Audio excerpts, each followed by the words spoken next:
Prima di riprendere la prova, lasciatemi dire due parole. Accomodatevi, sedetevi, mettetevi comodi, tutti qua.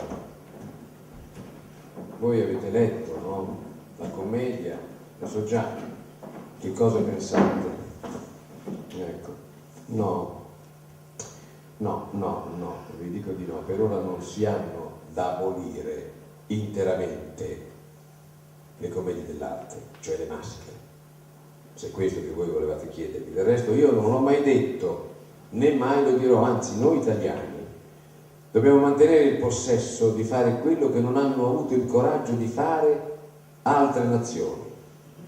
Sapete che i francesi dicono che i comici italiani sono temerari perché si arrischiano di parlare all'improvviso? Lo sapete questo? Ma questa non è temerarietà, è virtù di comici bravi.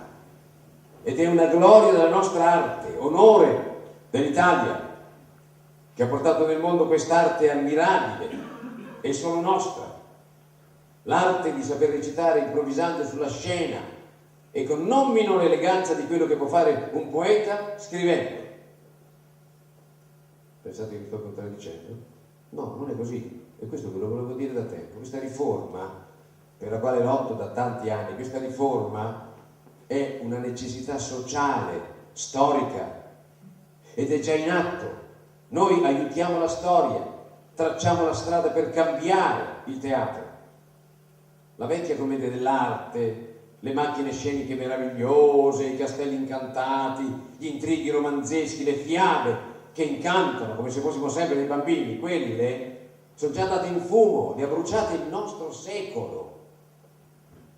La novità è che ora gli attori devono, certo, imparare la parte scritta a memoria. Questa è l'unica novità vera.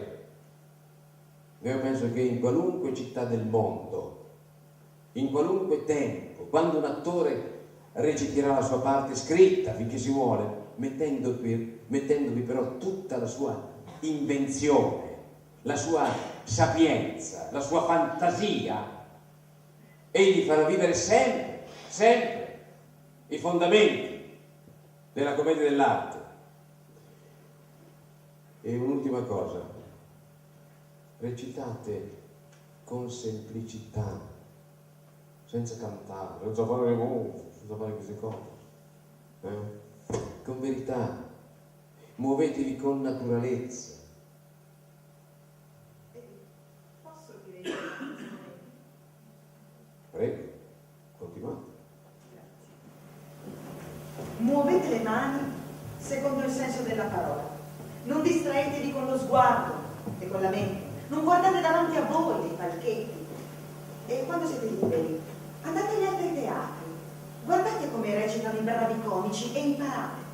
E quanto alle parti, prendete quelle che vi si dà.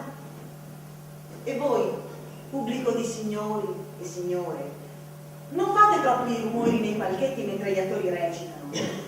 Non fateci sfiatare per farci sentire, non fate fischietti e se potete non sbadigliate troppo. Grazie.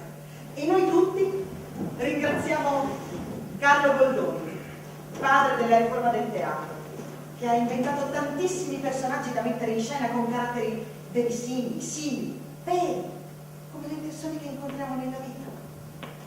Grazie Goldoni.